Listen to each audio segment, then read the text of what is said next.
Hey everybody, Jim and Jane here with the Lowdown. We are lucky enough today to have 3 agents from the Jana Caudill team, brokered by EXP Realty. We've got with us today, we've got Carrie Nichols, we've got Lauren Denimore, and we've got Sheila Chandler.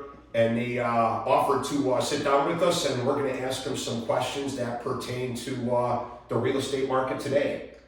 So let's dive into it. My first question is for Lauren, which is, Lauren, what's the biggest misconception buyers have when they first come to you? Well, I think the biggest misconception is going to be that they seem to think that sellers overprice their homes, and so that they can really negotiate down on the price, and maybe they're unrealistic sometimes with the offer that they want to put in. So we have to educate them on that. Most of the time sellers price their home for the current market conditions. We explain comparables to them, and then ultimately that helps them write the best offer to negotiate the best deal for the house that they want. Yeah, I've seen some buyers actually lose the first home that they're interested in because of that exact reason. Yeah. And then they spend 6 more months or a year still looking for that next house again, and they say, you know what, I should have just probably bought that one. Yeah, that's awesome. That's awesome. So Sheila, next question to you. Who are the typical buyers you're working with right now? It's a mixture, it's a fair mixture. I would say people that are moving up, for example, families that are moving from a smaller home into a larger home, moving into communities with school districts, just the move up buyers, I would say. First time home buyers still exist. They're typically in the $200 to $300 price point. Still see those. We see a lot of relocation, particularly from the Illinois area because of taxes and expense. Yeah, she looked at us because we're from Illinois. And we're still paying for it. Yeah. So we are seeing a lot of that. We proudly serve 18 towns and cities here in Northwest Indiana. If you guys are looking to make a move, we can help you. Yeah. Oh, here we go. Here we go. Now I'm buying a house. I need a lot of them because my whole family has to go. Oh, Perfect. Do I have to buy one for each of you guys, or Why not? just Lauren? She said okay. Hey, Lauren, where are buyers struggling the most? Finding homes, winning offers, closing deals? It's probably going to be finding homes, but again, I think that has a lot to do with how we as real estate agents kind of set the stage for the whole process and what that entails of how many you're going to look at online versus how many you're going to go see in person, what you can expect to find in the budget that you're looking for, so that, again, they're not thinking these homes are priced so high and they should be lower. No, we have to set the real expectations of today's market. So, and then that makes it easier for them to find the house that they are looking for. Awesome. Carrie, what mistakes cause buyers to lose homes they really want? I would definitely say not being prepared financially, pre-approved. I've seen buyers that say, oh no, we just want to go to open houses, we just want to look around, and then they find one they like, and then they call. And you're like, okay, well, we need a pre-approval. We need to know that you can purchase this home. Right.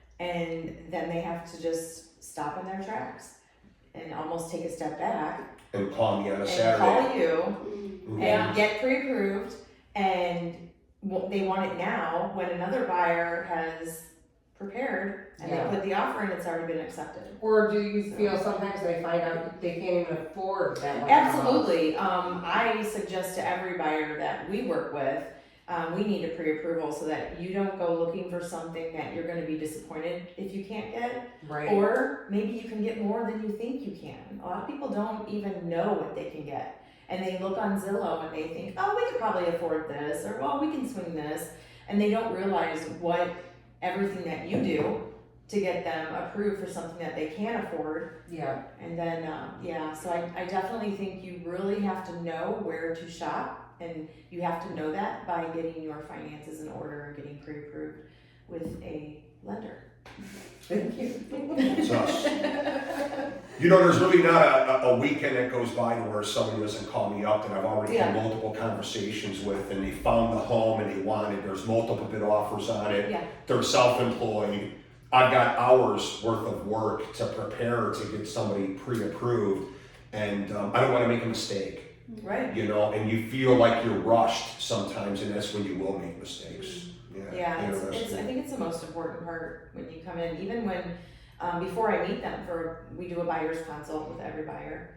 And before I meet them, I send them to get pre-approved Yeah. because I want them to come to the table so that we can talk about what, like Lauren pointed out, their expectations are. Yeah. So Well, preparing the buyers. We're finding we're getting a lot of people who have been turned down and some have just given up when we can actually get the loan Right, done. it's important. Yeah. To have your option, to have a preferred lender. That's why it's important to work with an agent, because they know what they're doing. They can get you those preferred lenders. Absolutely. Right. Yeah. So, Lauren, are buyers still facing bidding wars, or is that starting to change? Yeah, they are. It just depends. It's very price point specific, Yeah. subdivision specific.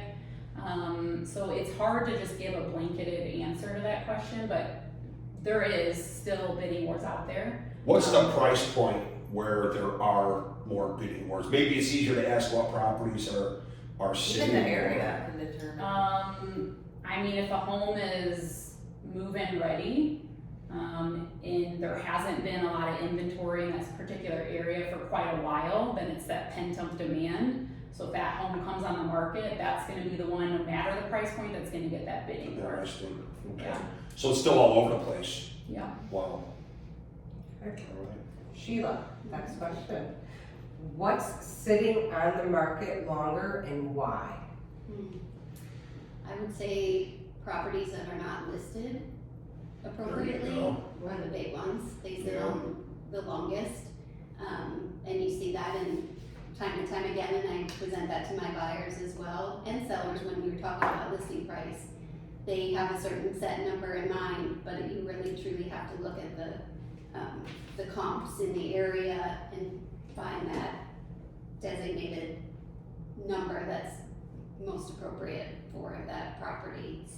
Sweet spot. I don't think a lot of people realize the comps that you guys use and get. Yeah. I think when they're looking on the internet and searching what their property is worth and one thing comes up and it says this is what you should get. They just, that's their. You know what's And my house has to be worth 2 times as Yeah, much and you as know this what's funny? house. Something I say to everybody when I talk to them, even buyers and sellers, is I say, you need to remember that Zillow is an app. It's an app. That's clickbait. That's to get you to click on that so that they can get paid. And the So payments let's on be there. real. They, Yeah. and half the time the payment's not correct. No.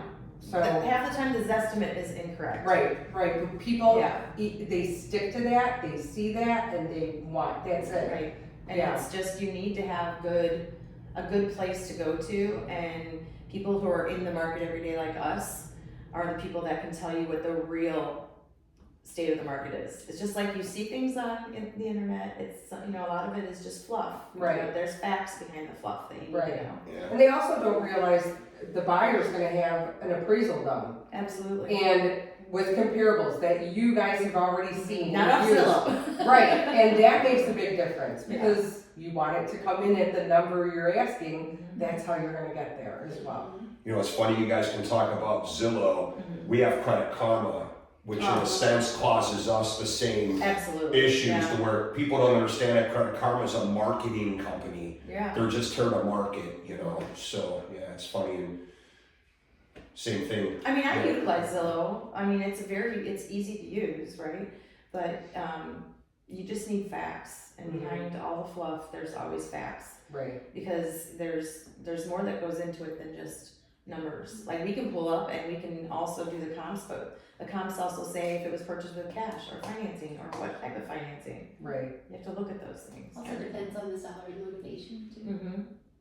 Interesting. There's a lot that goes into it that people don't realize. No, yeah. Lauren, how prepared are buyers when they start looking today? Are most of them pre-approved? Do they have money saved up? Depends on the client. but maybe we'll say like a first-time home buyer that has a lot of questions. They don't know exactly where to start, so we guide them towards our preferred lender to be able, like, we're not lenders, so for us to say what the rate is or how much money they need to put down or what their payment's gonna be, a lot of times they'll ask us those questions. Well, I wanna buy a house and I want my payment to be $2,000 or less. I don't know what price point house that is, because I don't know how much you're putting down, how much you have saved, so we leave all that to the professionals. Yeah, just like we leave the real estate questions to you guys, we get a lot of folks Yeah, asking right. us real estate questions, and I have to say, that would be better answered by Sheila, that would be better answered by Carrie, by Lauren, We appreciate that, kind but of stay in our lane, I guess. Yeah, well, it's professionalism too. most buyers are somewhat prepared because buying a house is a fun, exciting time, and they want to, either upsize their bigger home or they're relocating. I mean, so they know some things. They're not like just totally out there. Sure. Yeah. Most Yeah. people, Again, kind of- with online, you can kind of get a lot of information too. So yeah, they're prepared. Good. So Carrie, what compromises are buyers unwilling or willing to make? I think when buyers go into a home, the compromises that they're unwilling to make have already been addressed. The location, the school system, the layout, the size of the home, whether they want well or they want city, that's really important. So I get, and also how close it is to their job, like their commute. We want to make sure that, those are all done in our buyer's consult. So we're getting those huge things out of the way. The small things that they, want, that they're good with is, paint. Can you paint? The first thing everybody does, I think, when they go into a new home is they're like, I want new floors and new paint. And so that's the major things in the home that I think cause a little bit of a disruption, like your furnace, your AC, your windows, your roof. Right. How's your foundation? Those are the main things that people need to take into account, and those are things that we can deal with and negotiate and figure out. But most of the unwilling compromises we try to get out of the way before, so we're not wasting that buyer's time, taking them to homes that they're really just not interested in. But once we get in there and we've looked at all these things and we get to that inspection time, those compromises there are a little different. You can't deal with those beforehand, right? So at inspection, even before inspection, you're finding out what is the age of the furnace, what's the age of the roof. Those are high cost items that they're gonna have to put into their budget plan, so it's really important, so. Yeah, cost of insurance today is going way up, and the age of the roof plays a really It big does. role in that. I will say that recently I've had so many people say my insurance won't take it unless they know the age of the roof. Yes. And some people don't know the age of the roof.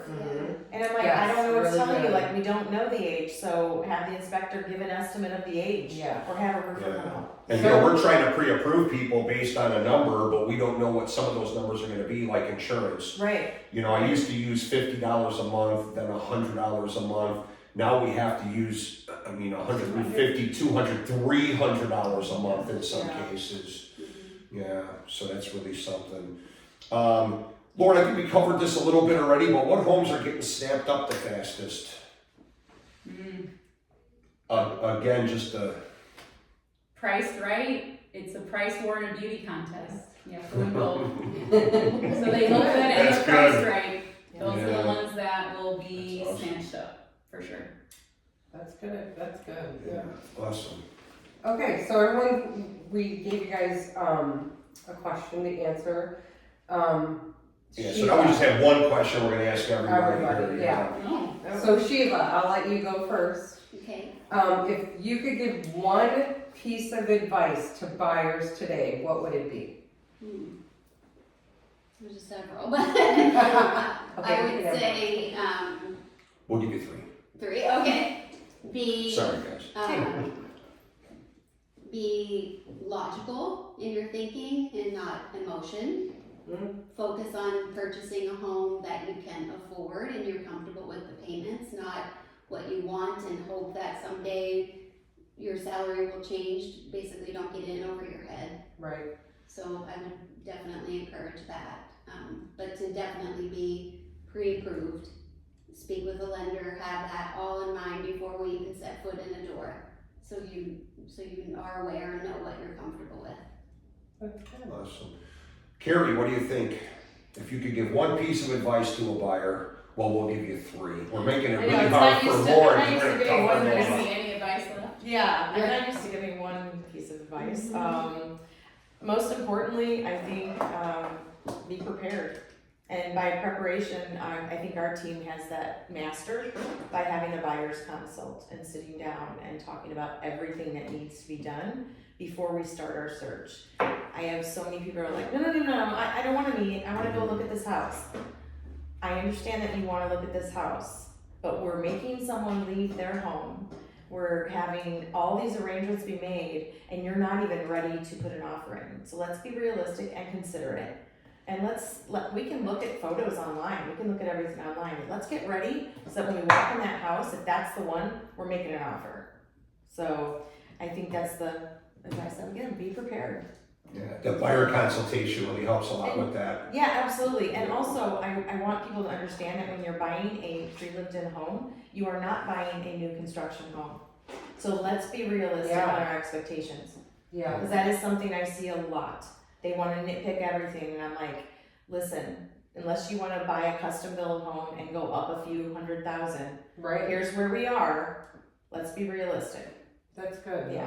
That's good that you explain the buyer's consultation like that. I think a lot of people take it the wrong way and think that you just want them in. You just want it, you know. But what you guys are explaining, that is so helpful and crucial. Yeah, buying a house is the biggest decision you make. And it's important that you don't want to do it haphazardly. You don't want to run in, because I've known people that have bought houses. Oh, we just bought the first one this agent showed us and we liked it. And I'm like, we didn't know what we were getting into. And that phrase alone stands out, because you should know what you're getting into. It's your money, it's your investment. So Lauren. What was the question? There's not much left. Piece of advice? Piece of advice for a buyer. yeah. I think You can steal some. no, we'll go somewhere different with this one. Be like, have fun during the process. Hire someone that you trust, that you can have fun with, that's also knowledgeable. Same with the lender side, like someone that you're comfortable talking to. This is personal, right? We learn a lot of information about our clients, so you need to go in with someone that you can trust, that's honest, confidential, but that you can also, we want to be in these clients' lives forever. So be able to relate. yeah. Yeah. So, based on relationship, it is sometimes can be a long relationship by the time you get from point A to point B with buying your house. So you want to work with someone that you can, jive with. Yeah, that's awesome advice. Yeah, have fun. We got a lot of it. This was fun, right? Yeah, it was, and I can't tell you what this means to us guys that you joined with us today and that we did this, and we're very proud to be in business with you guys, and just so many of the things that you talk about, like buyer's consultation. I don't see a lot of people doing that anymore, and I think it's like a lost art. And it's something that I was, seeing, 23, 24 years ago, and it works. It does. It works, Yeah. And we do get still a lot of comments, like us getting asked questions about what you guys should have told them. And I just think that so many people don't do the buyer's consultation or don't give them that solid advice. Well, and it helps us, not only the customer, because the client, when we sit down and do that, I will say, like, I just got someone under contract in 1 day of showings. You don't waste time. You're ready, you're prepared, you know what you want, you know what you're looking for. We're still gonna look at different homes, every home is different. Right. But we're gonna go look at 7 houses today, and one of them is probably gonna be it because we've done the work. Yeah. Everything goes so much smoother when everybody does the work. Yes, you have to work to work. It really does, and we can tell when we're working with an agent, like say from this team, in comparison to other agents that just don't have the knowledge, and and we actually can create a lot more work for us in some cases, or like Jane was saying, it brings a lot more questions to us that I wouldn't even have to answer if they were with one of you guys. Yeah, we credit our team, but we also credit EXP, our broker, is the education that you can get there it's like overwhelming sometimes, like you can't utilize it all. There's so much for everything, so it's really good to have those tools on hand, because we are always educating ourselves as much as we're educating our buyers. And that's important. Yeah, absolutely. That is definitely important. Yeah. So, Well, guys, this was fantastic. Thank you very, very much. Thank you. So, It was fun. Jane and Jim, Real Estate Resource Home Loans. Bye. And again, we've got Carrie Nichols, we've got Lauren Denimore, and we got Sheila Chandler off from the Jana Caudill team. Call me. yeah.